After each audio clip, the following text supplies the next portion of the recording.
Hola! Hey everyone. So just checking in, just do a little recap over the last few weeks. So, as you know, I still am incapable of walking out of the house because of my broken calcaneum, which is getting a little bit better, but hopefully it'll heal a lot faster than 7 weeks. I'm hoping for 5, so the end of January, so fingers crossed.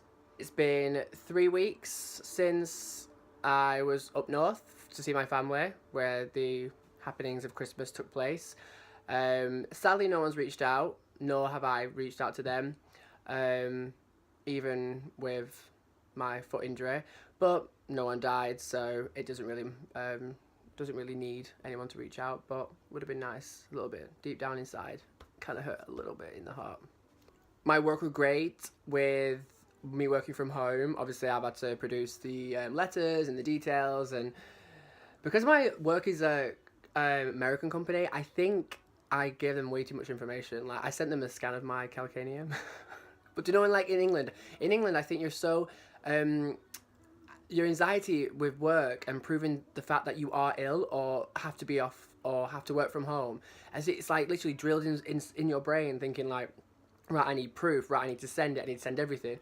Whilst I was speaking to my HR manager, and she was just like, Mr. Eccleston, you don't need to like include a lot of the things you include. Plus, you don't even need to know. Actually need to know what's happened to you. We just need to have Cal can work, Cal can't work. So yeah, lesson learned with that one.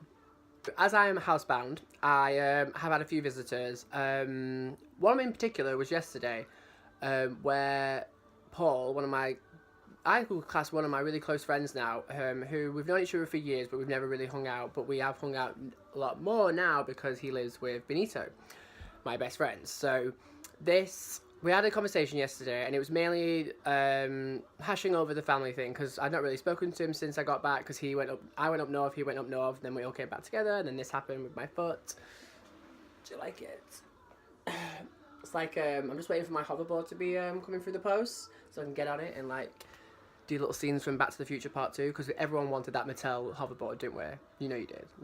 The pink one. But anyway, back onto our conversation with Paul. So he was like saying, and I love him because he's so honest and he doesn't mean to offend, but he's just literally, it's like black and white. So he said, maybe, so this is old Kyle. Old Kyle used to go up north, spend every single moment with the family, try and see everyone, try and do everything, try and fit as much time as possible in with everyone and spend time with my mum as well.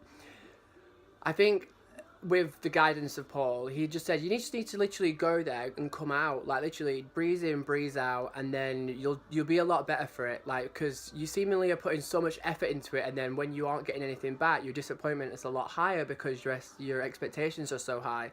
So if you lower the expectations, you will get disappointed because you're not expecting everything from them. So we were going over it, and we came to the conclusion that yes, and this is nowhere in any. I'm not saying my family is homophobic. I'm saying just my one sister is homophobic. And if she isn't, then maybe she has to go and get like a conversation with someone or try and hash that out somewhere.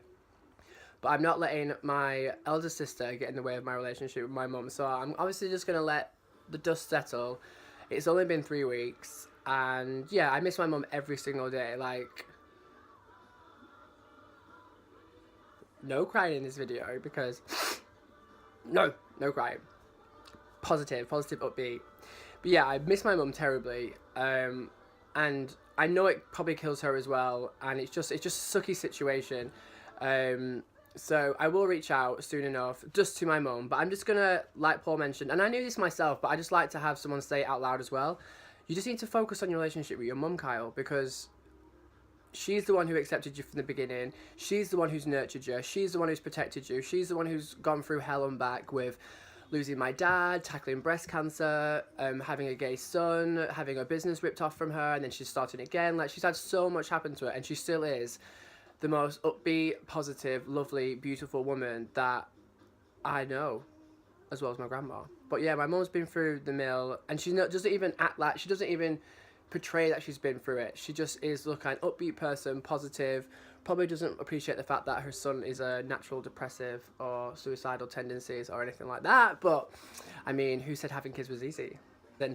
And just kind of have an upbeat attitude. And obviously, even though in some cases I really wish I had been nurtured a little bit more to talk to people about my feelings and how to develop like that, because of keeping it in so long and having this, hi, I'm Kyle, hi, it's kind of lost in translation because I feel ashamed for feeling down. So my anxiety or my depression, so because for the first time last year, I've mentioned before that I went on antidepressants, and I went to my mum first, and she said, if you feel like you can go on without them, do it, because it's a slippery slope if you are relying on them. So obviously I tried them for the many months that I was on them, then I came off them when I felt that my anxiety had gone. My anxiety only went because I'd moved out of the place, excuse me, I moved out of the place in Brixton I was living, where it was torture, it was awful. The 2 guys I was living with were bullying me, they were saying nasty comments, and I had the smallest room in the entire world. Like, compared to this, this is like a palace. But yeah, it's just, for me, I thought it was all the surroundings, so that really hits me home for my depression or my anxiety, if I'm surrounded by negative vibes. Speaking of negative vibes, okay, so when one thing resolved, so before Christmas I got really bad skin because my anxiety and my nerves for going up north to see my family, and once all that happened and the shit hit the fan, and then we all moved on, and then the New Year's happened, New Year, new me. When that happened, I came back, and now the living arrangements here have completely changed. So like, there's me and 3 other guys who live here, 2 of which are totally fine, and one was fine, but then he's just kind of gone into this little, I don't know, this little nook where he'll nitpick on every single thing we do. Like, he doesn't think we clean enough, or like, or this or that. But then we're having like, do you know, you have WhatsApp conversations, and it's just like that fucking tedious, like, oh, I think we should get a cleaner.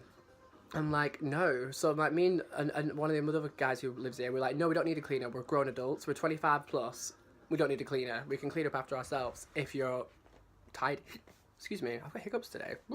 No to a cleaner because you can do it yourself. But like, it's kind of like the passive aggressiveness. Like, he'll stomp around in the morning, slam the front door, waking like the first floor people up. So wakes up one of my, like, who has ended up being one of my close friends, and it just sucks because his attitude is like completely ruining the vibe of the house, which I think I've got back in the last few days, because obviously me being here doesn't help as well, because obviously I'm always here, I can touch up on a lot of things, I can pick up on everything, all the vibes, but yeah, I just hopefully like, that will fade away, or someone has to move out, because I hate when people like have this aura about them and it's just negative, and nah, I'm not having that for 2018, especially with the people I live with. I'm not having them, because like at the moment I'm everyone's go-to, because I'll speak to everyone individually, face-to-face, whilst this one member of the house likes just to message on WhatsApp, and like lets to get it out that way. And I just think it's really passive-aggressive, that, like, kind of like